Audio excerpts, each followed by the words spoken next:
All right, I think that is going to be the extent based off of the registration ahead of time. So, hello, happy Friday. Thank you all so much for attending our DRPT MPO webinar on behalf of the transit team, our transit planning team, as well as some of our financial programming staff. Thank you so much for attending. I know that this has been a highly requested webinar from a lot of our MPOs since we had last done this back in about 2019. And so I will be covering a portion of today's webinar, and I am accompanied by Wood Hudson, who is one of our statewide transit planning managers. So next slide, please. So to kind of go over today's agenda, we identified in the registration a number of topics, but our goal for today is to give a refresher on the Section 5303 program, talk a little bit about how to manage grants with DRPT. So that's going to be a focus on grants administration. Then we'll talk a little bit about some of the performance measures and data as they relate to transit and DRPT before talking about transit development plans and strategic plans and how that's applied with our transit agencies. We are adding some information today about the TIP and STIP development, which has had some changes since we've had changes here at DRPT as well over the last couple of years. And then we'll have plenty of time at the end of today's webinar to answer any questions that you may have for us. But moving to the next slide, it's always important to start with introductions. So I know that as noted for questions, there will be blocks here to note that you can ask questions after certain sections throughout the webinar. For the time being, we ask that everyone stay muted as well as off camera to help with the bandwidth on the webinar. But please feel free to either use the question and answer or chat box, or if indicated and you feel comfortable, we can take you off mute and you can ask your question to us directly. I will note that we are posting this webinar as a recording later on afterwards, and we will share a copy of the presentation as well. So for those who are unable to attend today, they'll be able to review this information after we finish today's webinar. Now to the next slide. So always helpful to start with introductions. I know that I have had the pleasure to work with a number of you all as at DRPT covering the MPOs, but I figure that it's helpful to have an understanding of all the planners that work not only in the Northern Virginia or in the Richmond office, but as well in Northern Virginia. So starting with the next slide, I'm going to ask all of our planners to be able to come on camera just so that you can see faces to names. Over the last couple of years, there are some of us who have been around and had the pleasure to work with you all. So you have known me in different capacities, but I am our current Director of Transit Planning. And then I am joined by, within the Richmond office, we have 6 of our staff. So that includes Dan Sonnenklar and Wood Hudson, who are our transit planning managers. And then we have 4 planners here in the Richmond office. So that includes Grace, Paige, Mitch, and Evan. Out of our Northern Virginia office, we have a transit planning manager. So that covers Fredericksburg, Winchester, as well as COG. And so that's Amy Garbarini. And we will soon have a transit planner that will be providing support and coverage for those MPOs in the Northern Virginia office. So always nice to have faces, names. Please don't hesitate to say hi to them if you see them either in person or hybrid. These will be your main point of contacts. You are always welcome to be able to email me, but I think that that our team is more than capable of at least answering some of those general questions you may have of DRPT. So I appreciate that they were willing to come on camera on a Friday and be able to say hello to you all. So thank you all so much for coming on camera. So next slide, please. And if you were curious, we had done the most recent assignments for staff within the Commonwealth back in about October 2024. We have since been able to show you kind of who is representing where in terms of MPO coverage.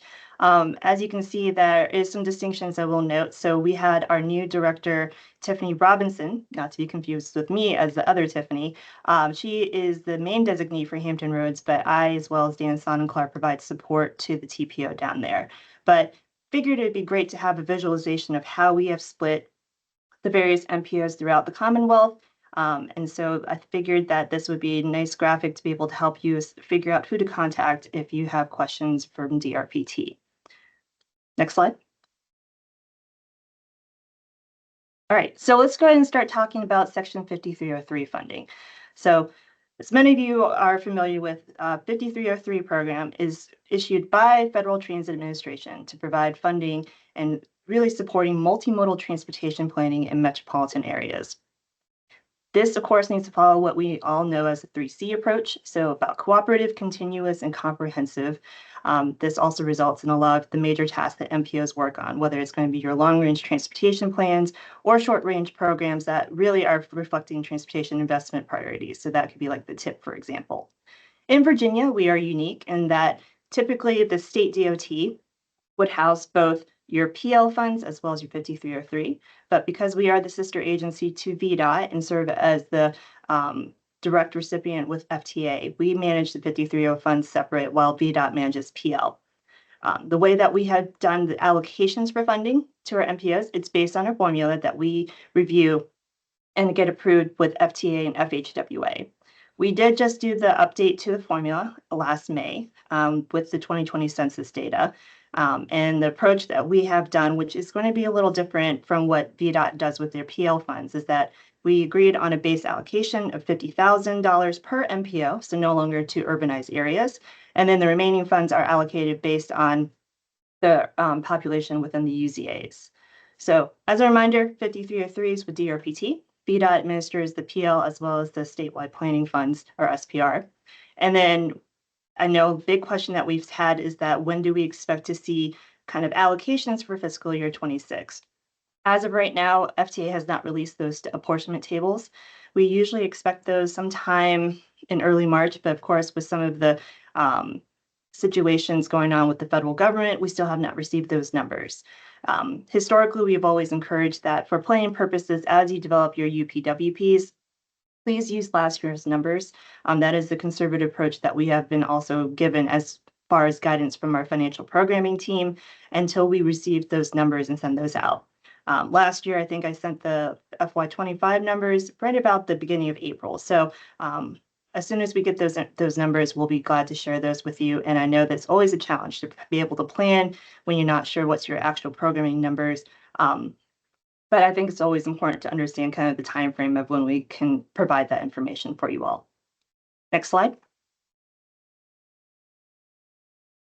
So as a reminder, the program goals for 5303, one is really about encouraging and promoting safe and efficient management, operation, and development of public transportation systems. This is also focusing on mobility needs of people as well as freight, and then fostering economic growth and development within and between states and urbanized areas. The other point here, which I think is really important to remind all of our MPOs as partners with us, is that we encourage 5303 to be able to support continued improvement and the evolution of metropolitan and statewide transportation planning processes, not only with MPOs, but with us and VDOT as state DOTs, and then your public transit operators within your urbanized or your MPO areas. We do note that with 5303, we are encouraging you to utilize 5303 funding when possible to support transit planning needs. This includes as agencies are due to update either their transit strategic plans as required by code or by transit development plans and other transit planning efforts that they may be going under. So this also can include any kind of transit feasibility studies, corridor studies as well. Whenever possible, I know that there's always a need for our transit agencies to develop a better connection to the regional transportation system, and the MPOs are the best conduit for them to get that information and have that reflected in these type of planning efforts. Next slide.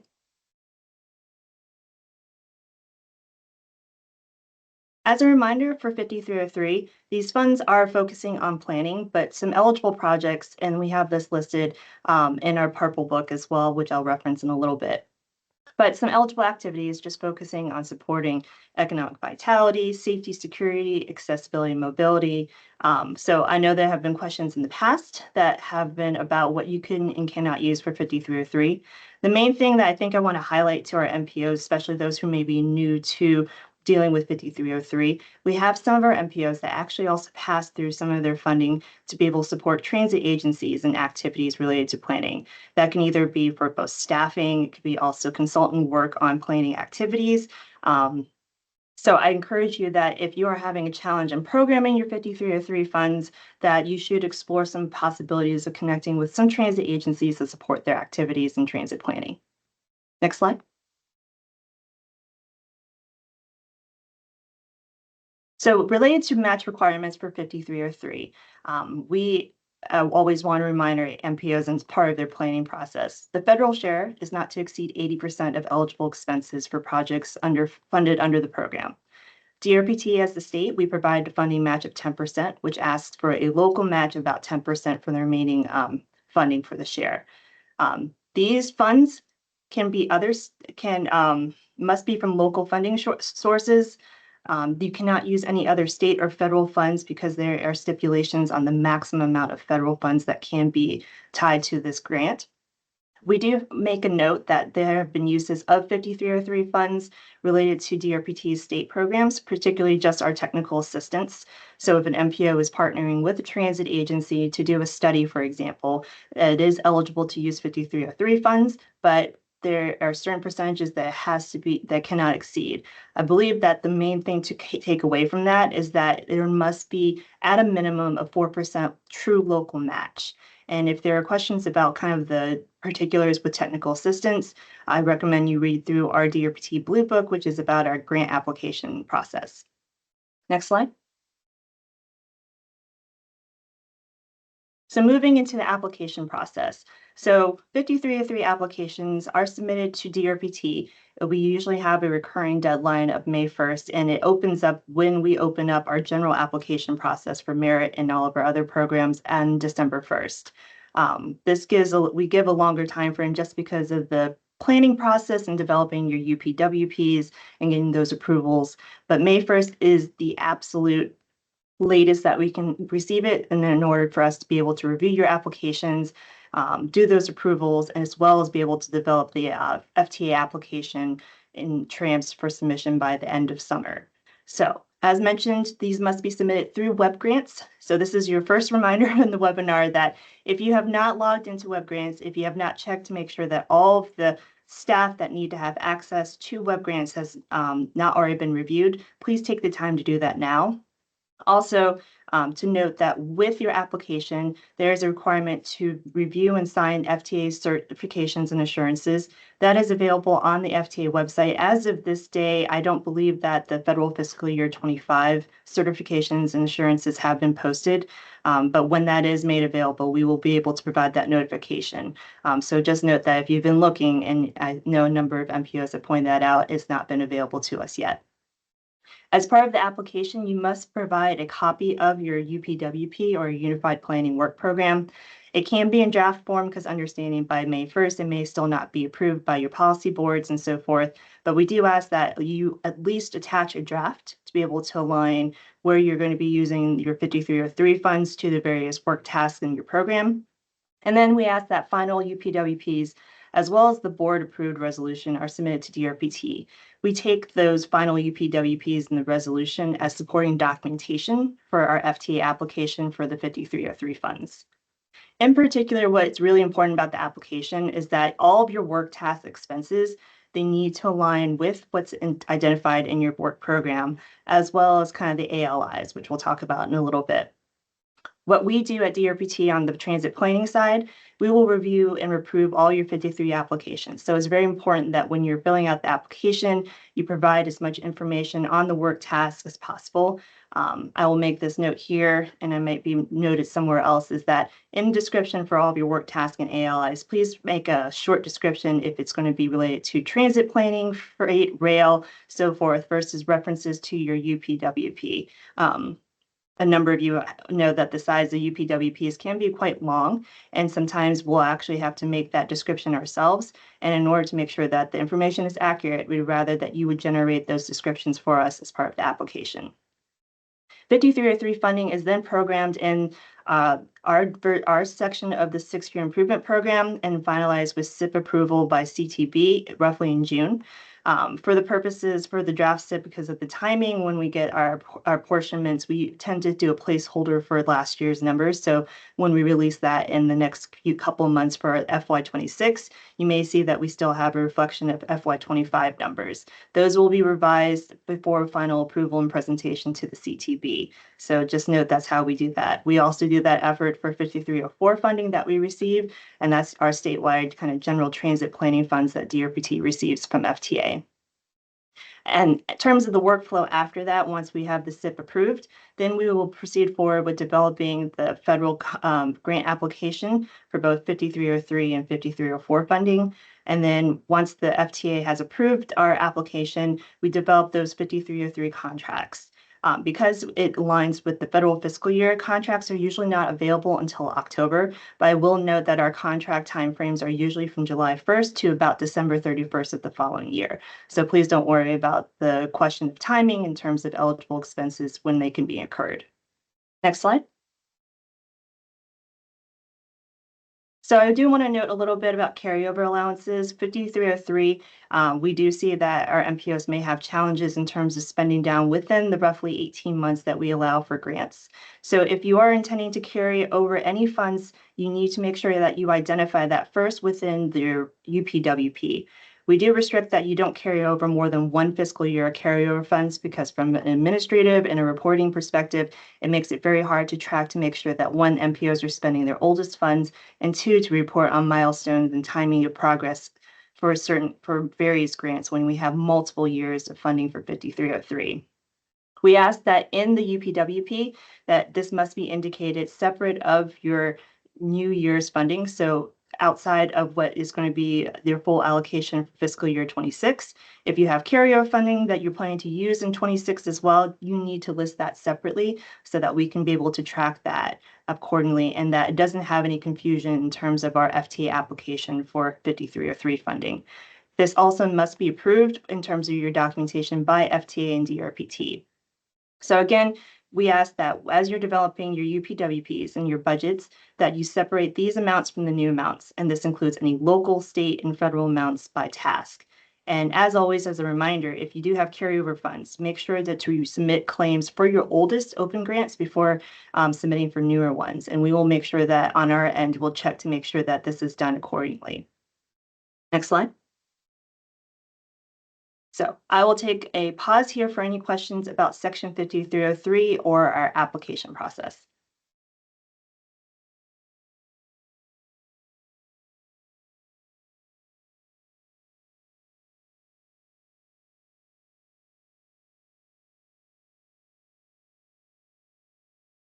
Okay. All right, seeing nothing, then I'll go ahead and proceed. So now that we have gone over 53O funding, we wanted to delve a little bit into Unified Planning Work Program development. So next slide. So as a reminder, UPWP should be developed in accordance with FTA guidance. This is part of the circular that we have linked here for reference. We do ask that there needs to be some prior draft review and approval before this is sent to FTA, and every MPO has different levels of engagement for both VDOT and DRPT before they send their UPWPs to FHWA and FTA for approval. As I noted in the carryover slide, again, please make sure you identify and separate any carryover funds from new funds. This applies to each of the task or ALIs as well as the total request.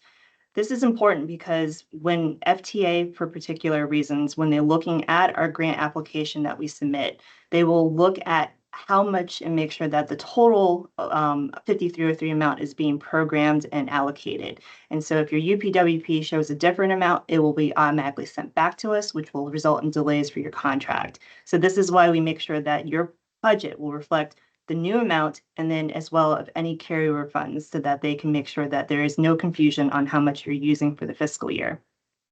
We are encouraging this year as best practice, and I know the timing may be challenging, but there are still opportunities. Schedule a meeting with us at DRPT as your transit planning staff and your representatives through your UPWP development process.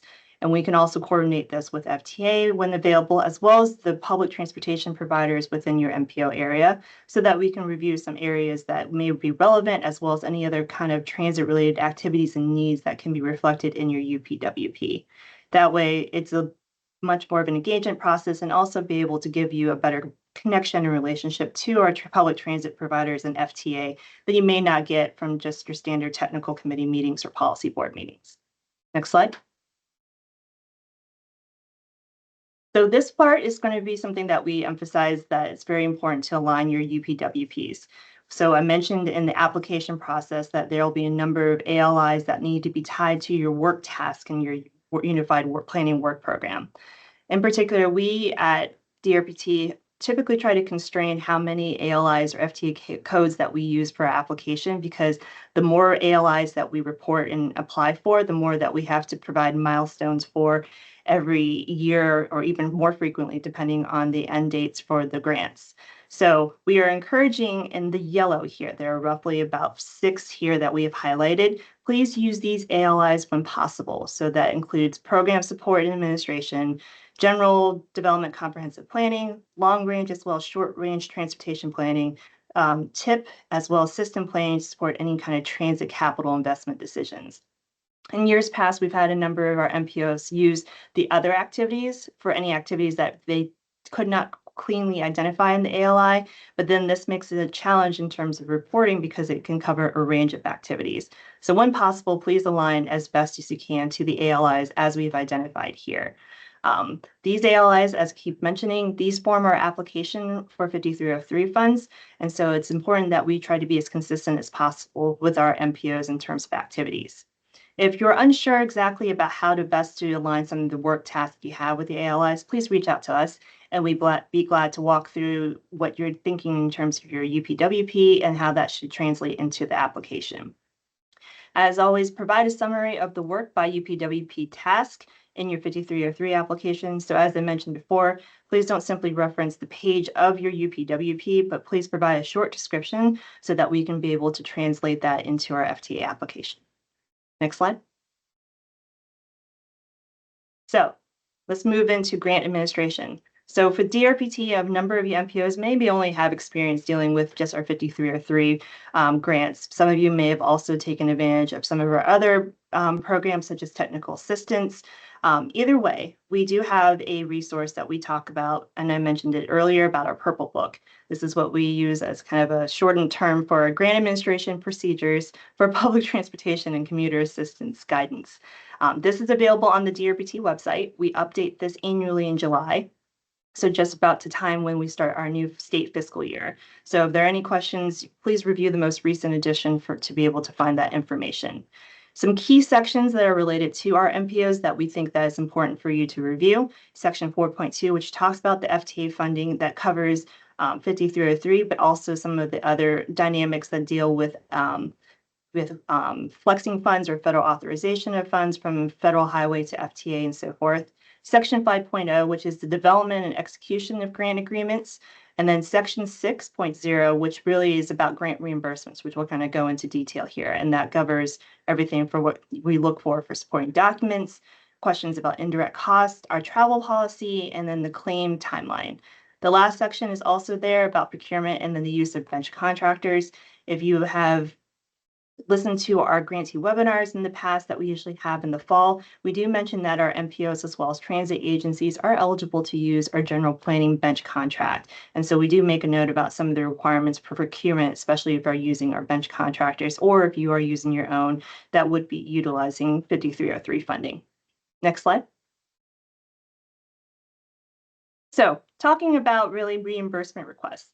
This is usually the main function for a lot of you when you come into web grants and work around through our 5303 grants. DRPT provides funding for approved projects on a reimbursement basis, and this is after recipients have incurred the expenses.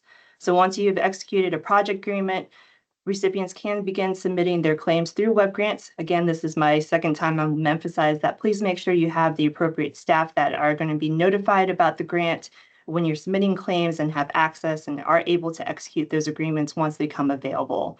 The frequency of claims, they should be reflecting the rate of expenditure on your project, but we ask that they do not exceed more than one request per month. And this is to make sure that we are maintaining accurate balances on all of our funding programs, as well as that we have the appropriate cash flow to do the reimbursements. Claims must be submitted at least quarterly, unless there have not been any expenditures during the quarter.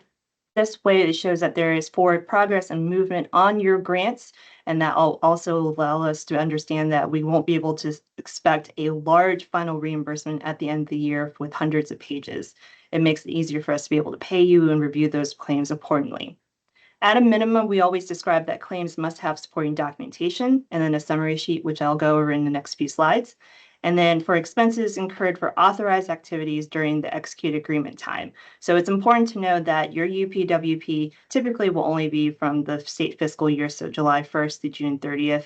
We do allow a little bit more time because we understand that projects and certain tasks may run over. So that's why we usually will have until December 31st. But please note that their expenses that you incur must be within that time frame, and we cannot approve anything outside of that. So I just want to make sure that is noted when you're looking at how you're planning for your 5303 funds. Next slide.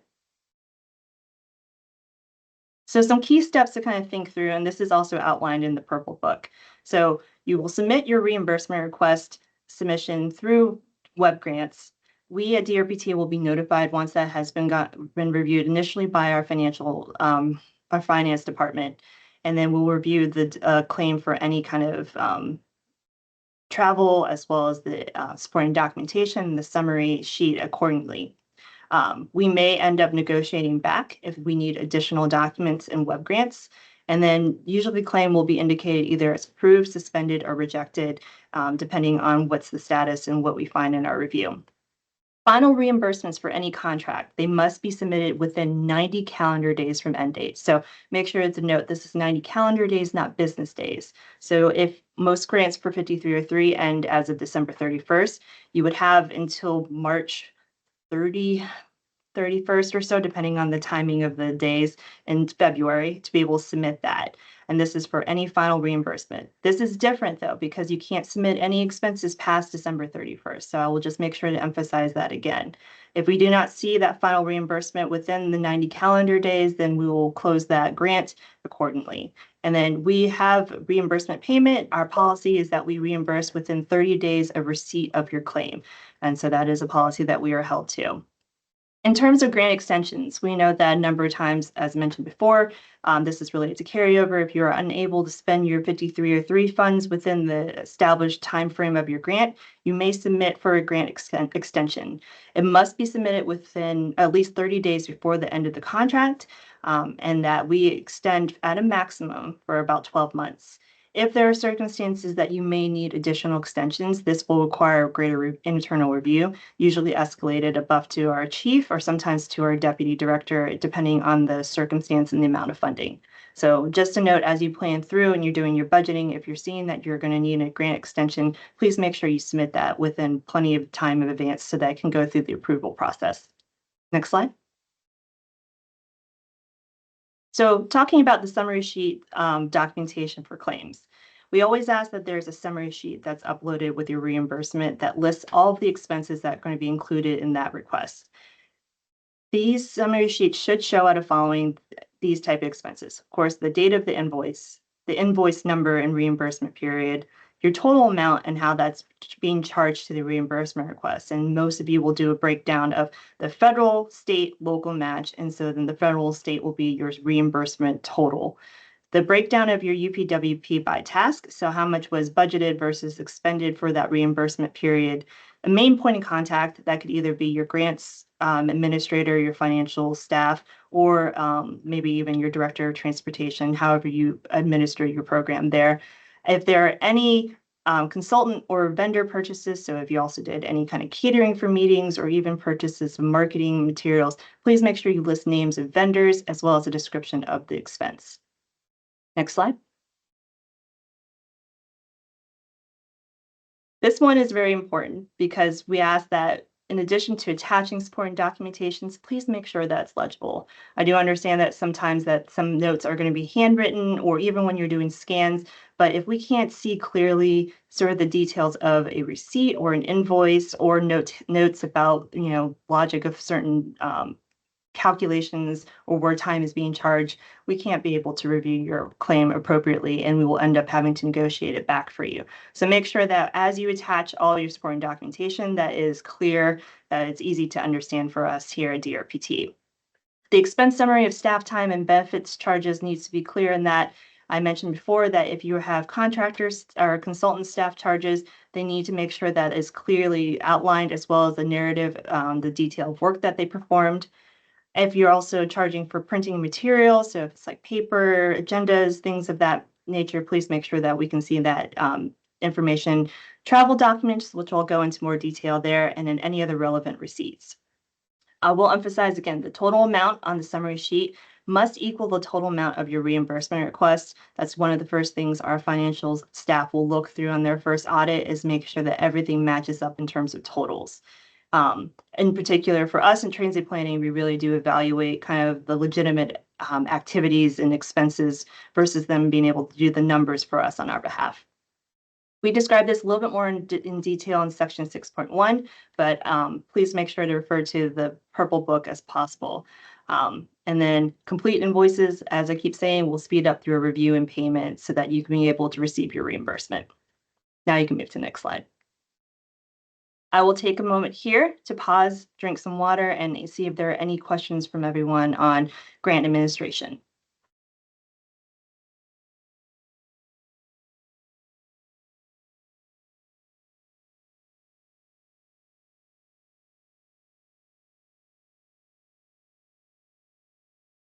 Okay. As always, if something does come up, please feel free to put it into the chat. If something comes of mind that we'll be able to answer at the next break. Okay. We'll go ahead and move forward. All right. So travel policies. This is probably the number one item that when we are reviewing any kind of invoice reimbursement claims, that we get a lot of questions about in terms of what is eligible and what we at DRPT will reimburse. So as mentioned, the purple book does go into this in fairly good detail, but DRPT reimburses any kind of staff that's traveling on official business or training directly related to any of your UPWP task or MPO related work. This in particular, I want to make sure is emphasized that when possible, if you can outline in your UPWP of any potential annual conferences or trainings that you can anticipate, that will make your travel pre-check requests and your approvals a lot more seamless. But when you are looking at it, kind of in accordance of business and everything, I understand it's hard to be able to task, but when possible, try to anticipate that and highlight in your UPWPs. In accordance with and up to the state federal approved rates and state and federal approved rates for lodging, mileage, and per diem amounts. What this means is that we can only approve to what's been listed in the General Services Administration rates. That's the same that we are held to DRPT in terms of state and federal rates for lodging, mileage, and per diem. If there are any questions about what that may be, depending on the destination of your travel, there's a link here, or you can simply just look up GSA, meals, lodging, or per diem. This is a rule that applies to all state and federal funding, as well as associated local matches for grants and your consultants that are performing work on your behalf that you're charging to the 5303 grant. We are saying that this is a burden on MPOs to make sure that they review and enforce GSA rates on contractor invoices. If there are challenges that your contractors may experience when they are traveling and have overnight arrangements, but they don't have a state government ID, we do have also resources that we can provide to you in terms of actual kind of language, letterhead that they can be able to submit on behalf to note that they are doing work on behalf of a government agency. But it is important that regardless of whether or not you are doing that review, we will only reimburse up to the GSA. So the remaining balance, if there is a discrepancy, will be the responsibility of the MPO. Next slide. In terms of meal reimbursements, we do not do itemized meal reimbursements. We do it at the per diem rate based off of whether it's a travel day versus non-travel, and if the training or event or work included any covered meals or breakfast, lunch, and dinner. So as you moving forward submit any kind of travel reimbursements, you do not need to submit any of the receipts. We will just reimburse you at the per diem rate. In terms of lodging reimbursements for individuals, this is only for traveling overnight on official business, and it's typically if you're outside of your work region or out of your project area for the MPO. In particular, I do want to note that this has to be for like hotels, as well as kind of more appropriate lodgings. We are not approved for any kind of Airbnbs, Vurbos, kind of home rental options for lodging as part of an eligible lodging option for travel reimbursement. When it comes to your reimbursements, please make sure you have the expense summary sheet that lists every travel expense. So when the date of travel, as well as if there is any flight and lodging, a detailed purpose of the travel, where your destination, and the amount of expense that was charged for that travel. I do note that we will accept receipts that if it was related to like parking at a hotel or facility, if you were traveling and there's tolls, ground transportation fees, as well as public transportation fleet fees, and then flight. In terms of your hotel stay receipt, we ask that it should reflect that breakdown of the base room rate and any taxes and fees to make sure that that's in compliance, because GSA does also cover both base and tax. And then the registration fees if you are attending a training or conference. We also want to remind you that there needs to be an agenda so that we can kind of get an idea of the intent or purpose of the work event or training. And it also shows if there's any meals that are being provided to be able to kind of confirm what the per diem rate for meals would be reimbursed at. And then for mileage, just please show a travel map showing the route that was taken to and from, and then the total mileage that was incurred. Next slide. So in an effort to be able to make the invoicing and claim review easier when it comes to travel, it is listed in our Purple Book that you are required to submit travel information to DRPT prior to making any arrangements or incurring expenses to attend any of these conferences, workshops, trainings, or anything requiring an overnight stay. Some of the MPOs that I've worked with, I've asked in certain detail, but we don't have a standard form for everyone. So we will be rolling out in the next couple of weeks a standard form that with a screenshot that we provided here, so that you'll be able to populate this information for us, and that we'll be able to provide this verification. Please, as always, when you are submitting this, you will be submitting it to your DRPT transit planner for their review. And please submit as much of the supporting documentation, which again is about like the agenda, any estimated cost for the transportation, where you can provide that information and so forth. I will note that the pre-check does not automatically mean that we will approve your travel invoice when it's submitted as part of your claims for 5303. This is just approval to go ahead to proceed with the travel, but the final values may be different depending on what is submitted in the invoice. So this will be attached to supporting documentation when you submit for your 5303 claim. Next slide. And again, this is a sheet, I won't go back again, but this is just a summary of everything that would need to be included when you're submitting for your travel reimbursement as far as your 5303 claim, including what's going to be listed on the expense summary sheet. This is also reiterated in the Purple Book, but we just wanted to highlight this here again to make sure that you understand everything that we will be looking for when looking at your travel. Next slide. All right. I will pause here to talk if there are any questions related to travel. I believe I see Sarah. Sarah, if you would like, go ahead, go off mute. There you go. Yeah, I am just curious about the travel policy. I think it was my question is for the so you said DRPT reimburses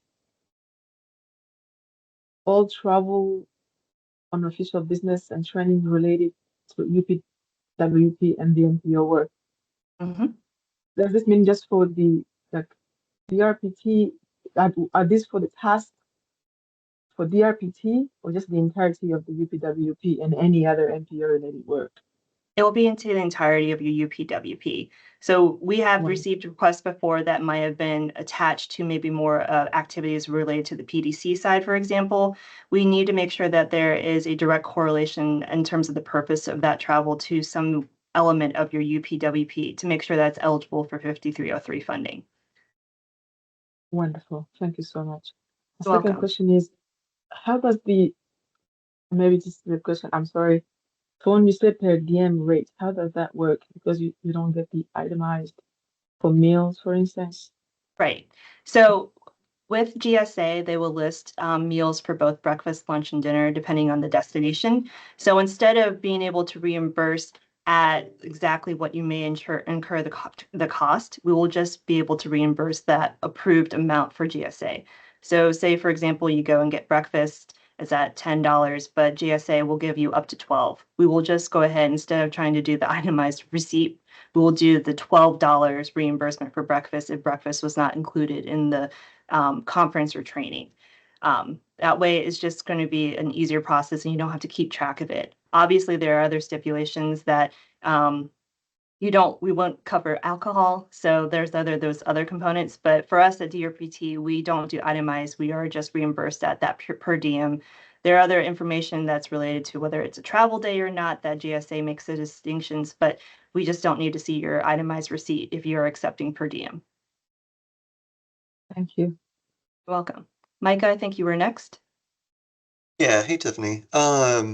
Clarification question for the travel pre-check. Would y'all be looking for a pre-check filled out for consultants doing work on a specific UPWP task as well? I would say yes. We primarily are focusing on if it's directly to staff, but if you would also like us to review the consultant travel to make sure that they are going to be booking at the GSA and they need that documentation for their own records, I would encourage you to submit that to us.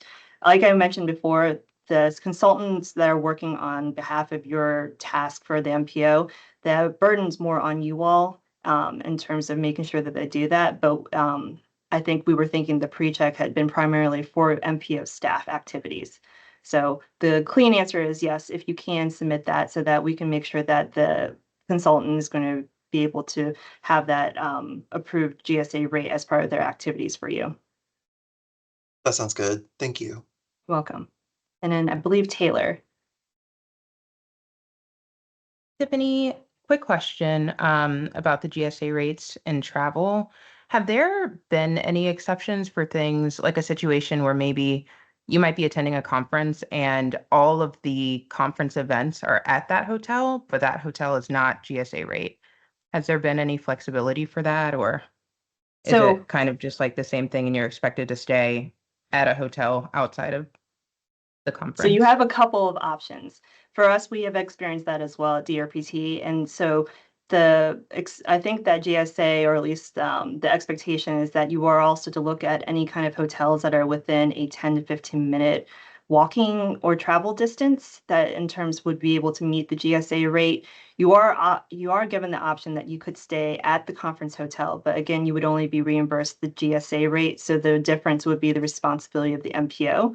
And I understand that from a level of convenience, perhaps that's the case. If you can demonstrate, and there have been circumstances that within a 10 to 15-minute walk shed radius that there are no GSA rate hotels, then we can look for an exemption. And that has happened in a couple of instances for me, for example, that if you can illustrate that there are no viable options within a reasonable distance that we can approve.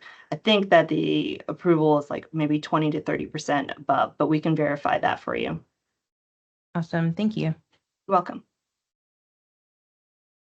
I think those were all the hands that I saw. So if there are any questions, there might be some in the chat as well. Let me see. Oh, that was just listing of GSA rates and Q&A. Yes. Okay. Thank you. All right. I will now hand this over to Wood Hudson to kind of go over the performance measures and data. Take it away, Wood. Thanks, Tiffany. So I'll be wrapping up the third half of today's presentation with a start focusing on performance measures and data. So let's jump in. Next slide, please.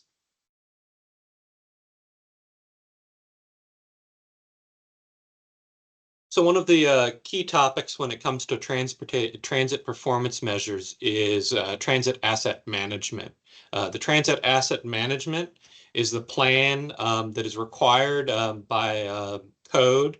That's 49 CFR Part 625, and it applies to all recipients of Chapter 53 funds that either own, operate, or manage capital assets used in the provision of public transportation. The plan itself is really a tool aimed at our transportation providers. It helps them assess the current conditions of capital assets, determine what condition and performance of assets, where they should be at, essentially. And then it identifies unacceptable risks, including safety risks, in continuing to use an asset that is no longer considered to be in a state of good repair. And then it also provides guidance on deciding how best to balance and prioritize limited funding from various revenue sources and kind of that balance between the available resources and asset conditions. Next slide, please. Now, what really matters for the MPO when it comes to transit asset management planning is that in Virginia, we do a group plan that covers most of our small rural operators and our smaller urban operators. So this plan covers everybody except for kind of the big three transit agencies in the Commonwealth. And one of the key outputs of the TAM planning effort is transit performance measures. Now, MPOs have had to include these measures in the TIPs and the CLRPs for a number of years now. And we wanted to let everybody know that we are approaching the period at which we start a new TAM planning cycle. And that cycle will wrap up in September 2026 with the approval of a new set of targets along with a TAM plan. Once approved in September 2026, the important thing for the MPOs is that it'll start that 180-day clock in which that you all will have to take action on the new TAM targets and adopt new TAM targets and TAM language into your CLRPs and TIPs. As in cycles in the past, we will provide each MPO with tables and resources along with boilerplate language that can kind of facilitate that process and additional guidance. But I wanted to make sure that the MPOs are aware that we are kind of approaching that period in the TAM planning cycle. What matters kind of moving forward in the short term is that we don't anticipate any change to our targets for FFY26. So generally, the information that you have in your TIPs related to the TAM targets will remain the same. If data supports a change in targets, we will notify you all as soon as possible once we've conducted that review and thus triggering another change window. If there are specific TAM questions, I'm probably the best person to reach out to, and I can help answer those in more detail. Next slide, please. So in addition to publishing the TAM plan, we've made a concerted effort to add TAM data to our open data portal. We've created a TAM dashboard that allows for the tracking and kind of engagement with our TAM data and targets. One of the features that we've rolled out in this system is that you can sort the data based on the MPO. This is very helpful for some of the transit agencies that I know have multiple transit operators within the MPO boundaries. And that can be found through the link, or if you go to our homepage and view the open data portal. Next slide, please. The other source of transportation performance targets is the PTASP. That's the Public Transit Agency Safety Plans, which are now known as ASPs, or Agency Safety Plans. MPO should be coordinating with their transit agencies on transit safety performance target setting. We don't maintain a statewide plan for this. We did at one time help develop initial plans, but it's now on our transit agencies to continue to update and maintain their PTASPs. The PTASPs include several transit safety related targets, and those are listed on the screen here, and I won't go into detail there. But I did want to provide some links and some resources if you're looking to conduct any sort of transit safety analysis. The best source for that data is the National Transit Database via FTA, or using a more user-friendly tool for querying that database, which is FITIS, which is maintained by Florida DOT, and are both linked there on the slide. Next slide, please. So as I mentioned, we have an open data portal on the DRPT website, which is something that we continue to build out and add features to all the time. If you haven't visited that site, I really encourage you to do so. We capture a lot of information relating to performance measures, transit, rail, and Virginia Breeze performance measures, which are updated monthly. Our 6-year plan visualization is hosted there. We also have a robust geospatial data portal that includes a lot of data about the location and the distribution of transit networks within the Commonwealth. We have some data stories that we have featured related to transit and rail data. We also have a smart scale dashboard, DRPT financial reports, and information regarding our agency strategic plan. Next slide, please. Here's a screenshot showing how you can access the Open Data Portal along with the hyperlink up there in the top right-hand corner. So I'll pause there and see if there's any questions related to TAM, PTASP, or DRPT's Open Data Portal.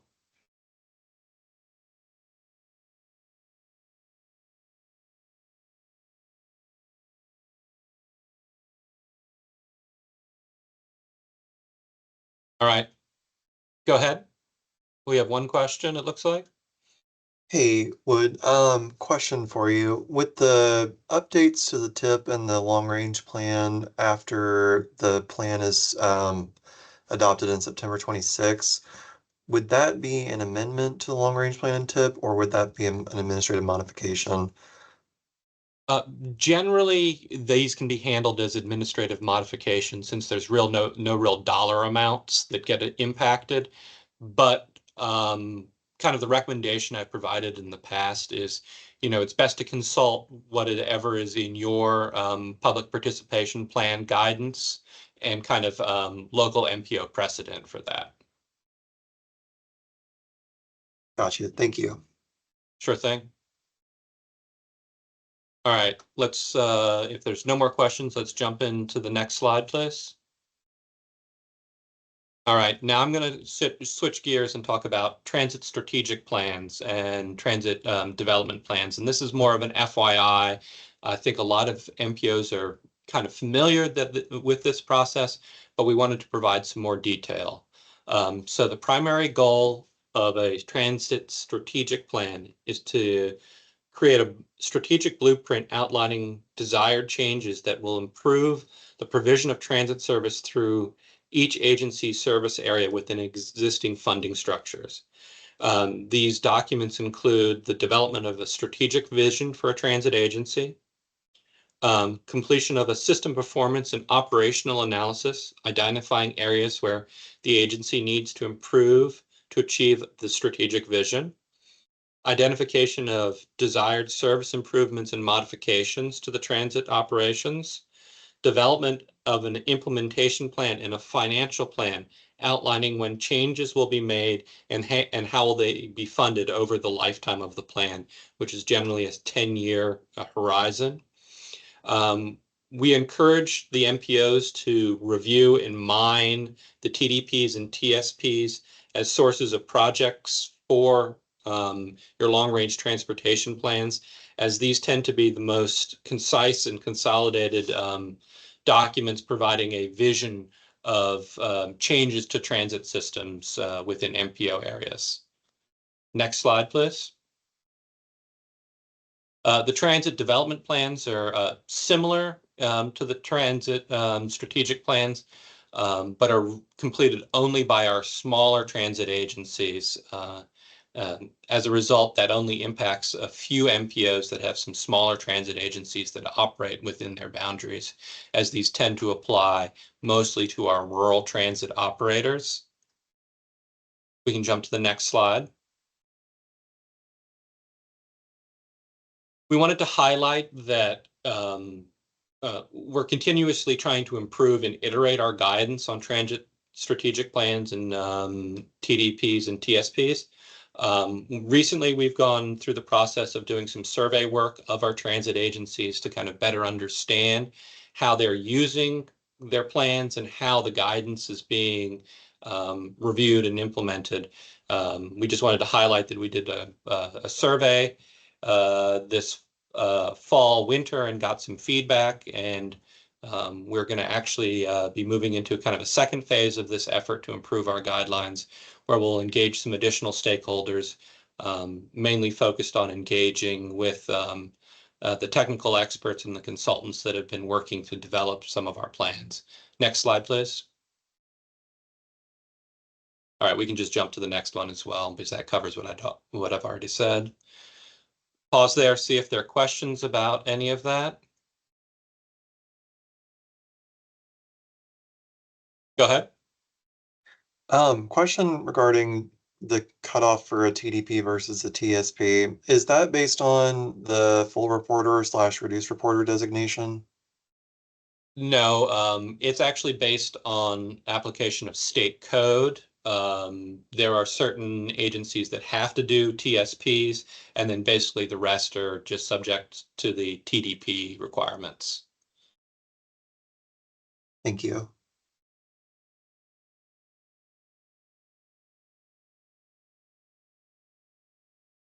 All right, next slide, please.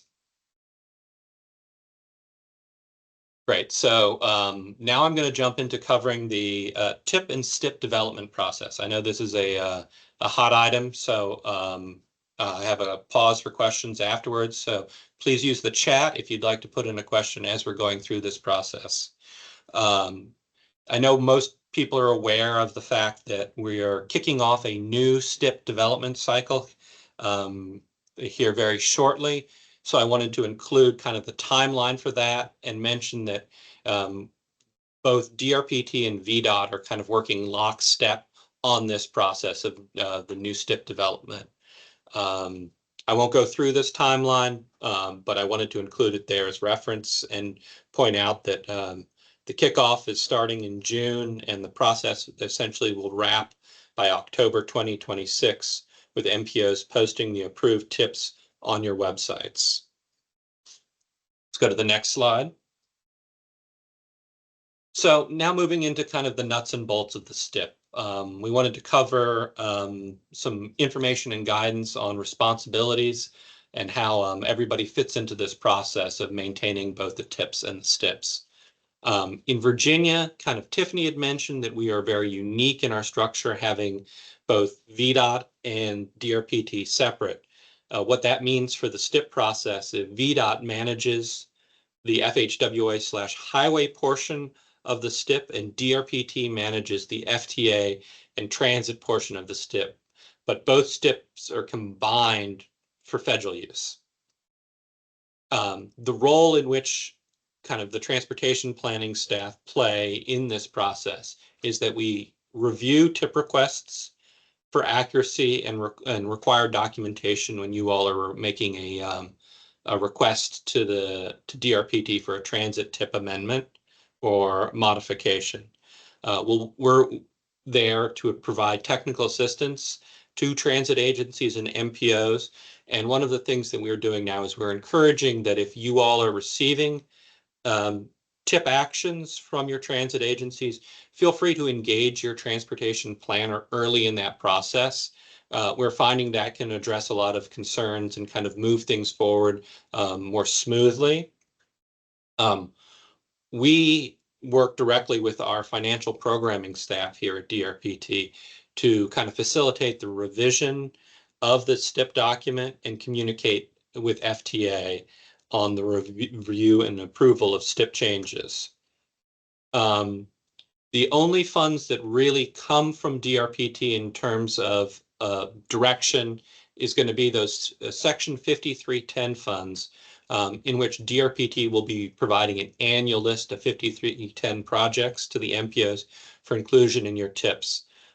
We should be getting a draft list out to you all in April, kind of in time with the provision of the draft SIP. And we're asking that MPOs tee things up to be able to take action on those required amendments before July. That helps facilitate the process of applying for the 5310 federal dollars, which is something that DRPT has to do before those funds can be released to our agencies that receive those funds.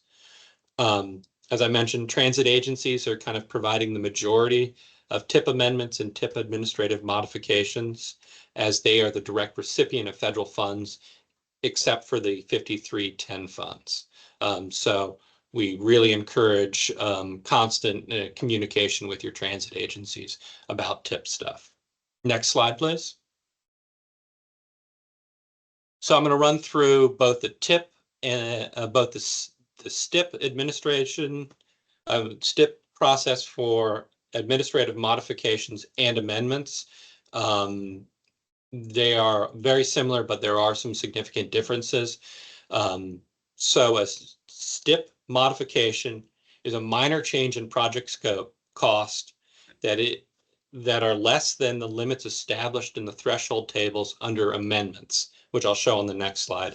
Minor changes to dates, including advancement of project or phase, minor changes to funding sources of previously included projects, splitting or combining individually listed projects as long as all the details remain unchanged, change in a project phase or name, change in a project lead agency, or technical corrections such as grammatical errors or other things that involve just cleaning up the TIP documents are all considered administrative modifications. Next slide, please. Now, an amendment is a process, and that it requires FDA approval before we can make changes to the STIP document. In Virginia, what triggers those is any new projects being added to a TIP, addition or deletion of a project phase, minor changes to a project phase or start date, major changes to a project change or start date, major changes to design, concept, or scope, any changes requiring air quality conformity, major changes in project cost as shown in the table. And note these cost changes and the percent change is based on the dollar amount of the current TIP block. So there's different thresholds, as you can see, for a project up to $2 million, a project between $2 and $10 million, and a project over $10 million. To facilitate this process, DRPT is rolling out some resources for you all.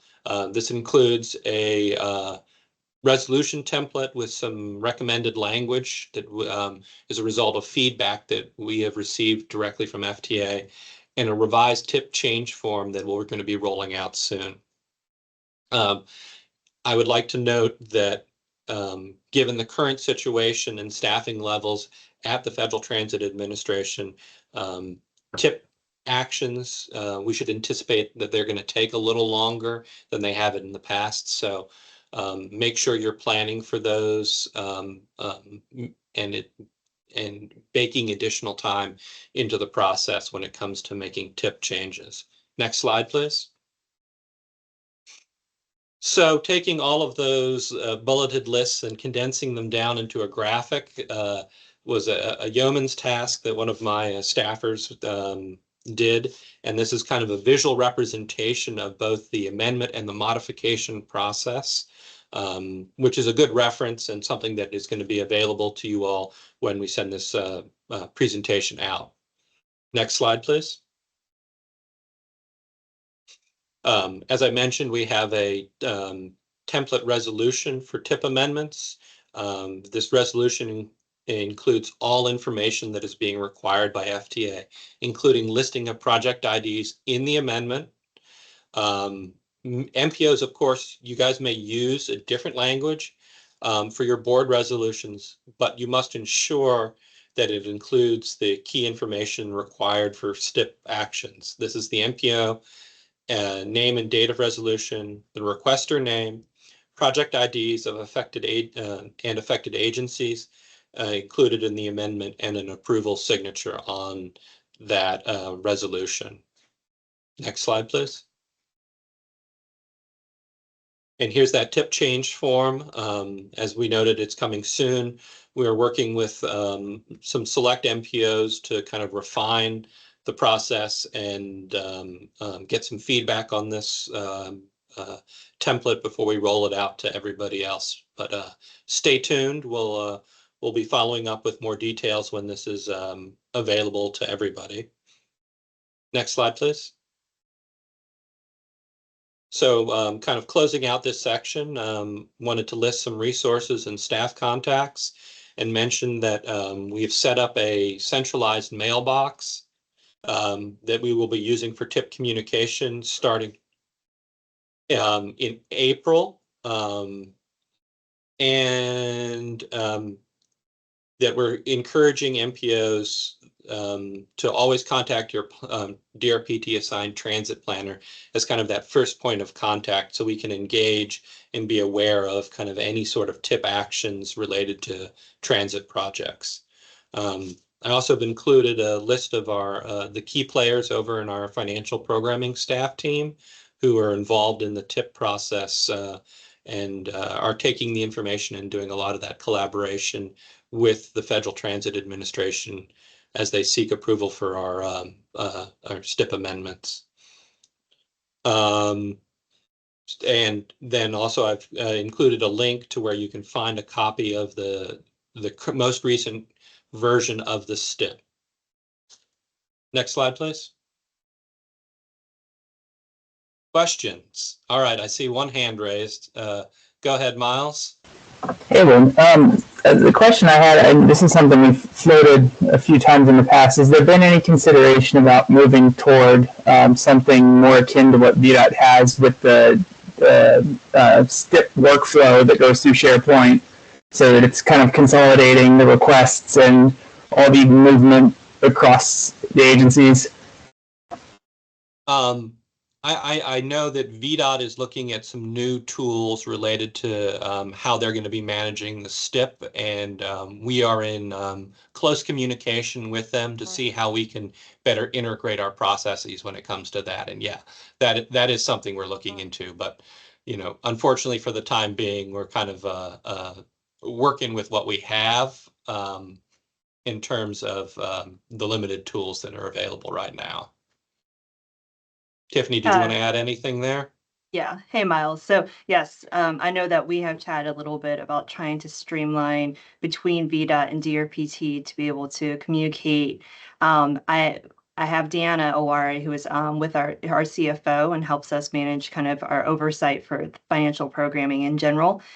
We have been talking with VDOT. They are working through a new procurement process for something to move away from that SharePoint process, because they have had challenges internally on managing STIP and TIP development. So what we're hoping is that over the next year, as they're going through that procurement process, that we'll have a way to be able to integrate into what they're doing, which could either be like an e-STIP or something new, because there's so many different kind of new solutions that they're looking at. So in the interim, it is going to still pretty much be siloed, where your communications with us versus VDOT are going to be kind of separate. But we are hoping that it'll be the similar workflow where you'll be able to start seeing kind of who is managing what at what stages of the STIP revision, for example. So it has been noted, and I think that we are now in a position that we can start being able to integrate some of our processes with VDOT better. Thank you.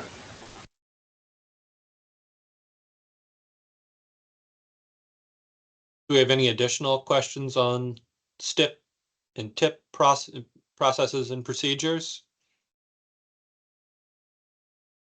Go ahead. See another hand raised. Hey, would it be possible to share a few examples of major changes to design, concept, or scope as far as amendments are concerned? I think we had a few amendments last year that maybe one or two of them could have been a modification, and there was just some confusion as we were working through that. So, examples are always useful to work through, both with our planner contact, but also with the local transportation provider. Sure, and that's something that we can look into. I'm not sure if we have anything, readily available, but we can do some research and kind of respond back to the group on that one.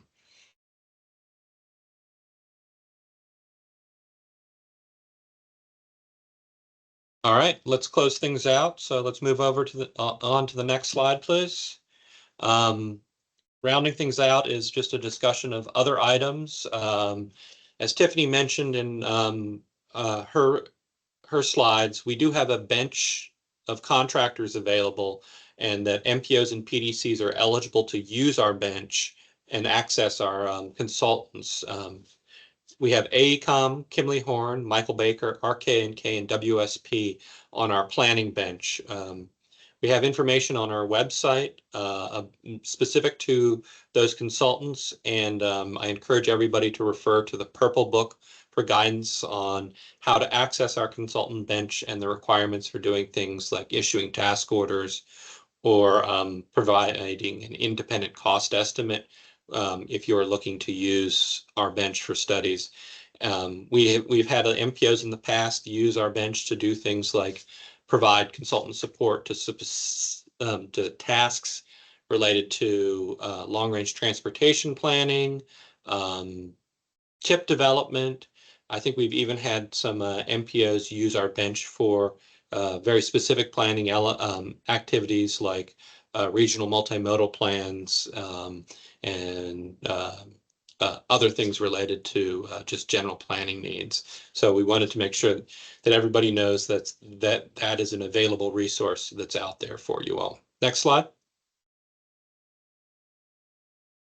As I mentioned, we have some guides, resources, and templates that we've been creating and we'll be rolling out. One way that we're looking at getting these out to everybody is to put them into web grants, which I'm sure everybody's intimately familiar with. But there is a section of web grants that allows us to share a document repository. And in addition to sharing some of these templates that we've mentioned on the call by email, we'll also be uploading them there so they're available as a reference to you all if and when you need them. Next slide, please.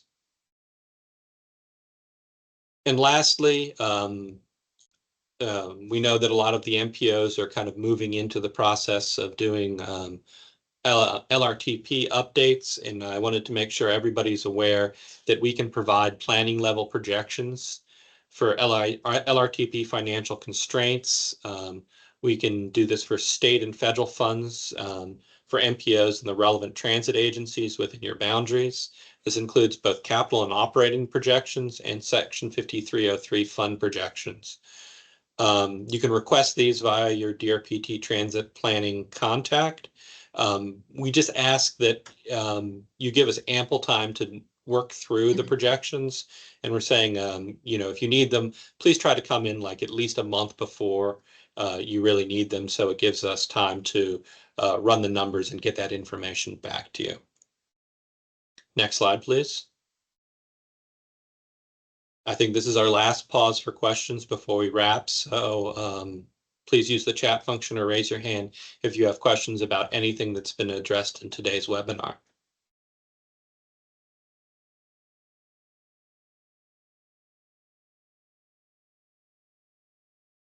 Go ahead. Sorry for the millionth question. And I may have missed this because I was late from another meeting, but as far as pass-through agreements go, are you all willing to review some of those terms and conditions to make sure that we're including language that satisfies our pass-through entities or like obligations to URLs and as well as FTA's requirements? I think we'd be absolutely willing to take a look at those. Tiffany, did you want to chime in with anything related to pass-through agreements? We'd be glad to look at that. I think another great resource would be connecting with Hampton Roads. I know they do pass through for the transit agencies in the area. I know for you, though, it's a little bit of a different circumstance because it does go towards staffing or like staff support and salaries. But yes, just feel free to connect with us offline and we'd be glad to look at it to make sure it's in compliance.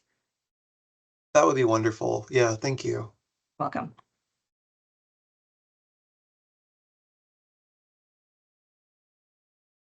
All right, last chance for questions. Okay, hearing none, I just wanted to thank everybody for spending their lunch hour with us, and we'll be following up with a copy of this presentation and a link to where you can find a recorded version of today's webinar. We'll also be posting materials to the DRPT website. And as always, if there are specific questions, please reach out to your transportation planning contact or Tiffany or I, and we're happy to answer any questions related to MPO administration, 5303, or transit planning. Oh, looks like we have one late breaking question. Well, actually, I've been holding on to this from the whole time, but here at Hampton Roads, we'd be more than happy to help with that pass-through agreement discussion if need be. So you can certainly share our information. Early in the presentation, there was discussion about the certs and assurances on the FTA website is still 2024. At what point, if they do not provide an updated form on the website, should we possibly take the 2024 form and update that and re-sign that for 26 when we submit? Is there a deadline? Because we have to meet with our lawyer and such, to get that finalized. Or is there any kind of time frame by which you expect to receive that? I mean, that's an excellent question. I know that you're not the only MPO that usually has the legal review for the certs and assurances. Um, I'll have to get back to you on that one because I have Okay. no idea exactly when we would anticipate that. How that would be in terms of the impacts to your application, we probably would be able to allow another few weeks in between the actual review. It's just a requirement that we have that as attached to our FTA applications and stipulation for the funds. So I think there may be a little bit more leniency to be able to submit that after the application deadline. That's fantastic. Thank you so much. You're welcome. Taylor? And Oh, go ahead, Wood. Yeah. I was just going to mention, and John, you might want to share with your council the track. I think FTA publishes a track changes version of each of the FTA certs and assurances changes year over year. So if they need more familiarity and confidence in what might be coming this year, if we're getting kind of late, that could be a resource to share with them to understand how they've changed year over year. Okay, good idea. Thank you. All right. Go ahead, Taylor. So, for the slide, this question is about UPWP development. For this slide that mentioned that we should be scheduling meetings with DRPT, FTA, and the transit providers, is that intended to be like separate meetings just to discuss UPWP development or like one big meeting? Can be both. Okay. So the intent is Cool. that when possible, if depending on schedules, I know that FTA is limited in terms of their engagement right now. That Right. we would encourage at least to engage with us as well as with the transit agencies. That can be as in terms of a choice to do it together or one-on-one. Depends on the dynamics of how you want to work through the development process. But we're just encouraging that as the best practice so that we can help maybe be able to identify areas of technical assistance or where there might be some points of coordination. And I think it's going to be something that we just would treat on a MPO by MPO basis. Right. Yeah. Okay. Awesome. And then will we get these slides after? Yes. Yes. Perfect. Thank you. Yeah.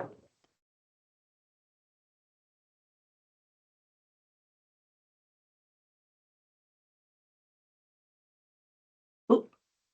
All right, Sarah, go off mute. Yeah, I had a similar comment because I think some may have already submitted the UPWPs, and you did mention that these meetings will be in addition to the MPO meetings, correct? Because the PWPs will be presented there and discussed there and so forth and so on. But these would be additional meetings, separate too. Right. So I will recognize that the timing of us recommending this versus where some MPOs have already, they started the engagement back in December, January to solicit for their FY26 UPWP, that it may not be possible to do it. And we mentioned in the slide that it's a best practice. We're not going to mandate you to do this, but we're just trying to find a better way to make sure that as you are developing your work programs, that they are better aligning to be able to spend down your 5303 within a timely manner. So that's kind of the first element of it. And the second is just to be able to make sure that if there are any areas that we might want to be able to align support for our transit agencies as they're doing some major, feasibility studies, or if they're starting their transit development plans or strategic plans, that there's coordination that's reflected in your work program to support that, whether that is going to be staff technical assistance, or if you are some of our MPOs actually provide some funding assistance with 5303 for those efforts. So it's not going to be something that we ask you and mandate that, but it's something that we're going to encourage moving forward, just so that we can have a better idea as well of what our MPOs are going to be doing with their 5303 funds. No, thank you so much. I think it's a wonderful practice. I can't wait. Thank you.